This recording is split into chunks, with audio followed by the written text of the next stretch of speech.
Abbiamo dato qualche multa, sì, daremo ancora purtroppo se la gente non rispetta la logica della salute sia privata che pubblica. Ricordo anche i ragazzi quando vanno a casa hanno i nonni, i zii, i fratelli, sorelle, papà, mamma e oggi il virus si aumenta sotto l'aspetto familiare, per cui mi raccomando a tutti voi, mi affido al buon senso e non alle multe, il buon senso è quello che fa andare bene la nostra città.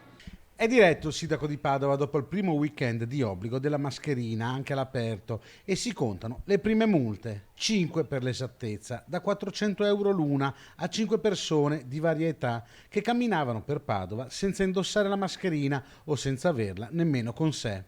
Sono le prime contravvenzioni in città staccate con il nuovo decreto del Premier Conte.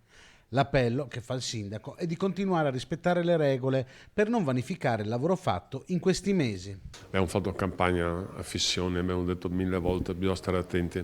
Purtroppo il virus continua a circolare.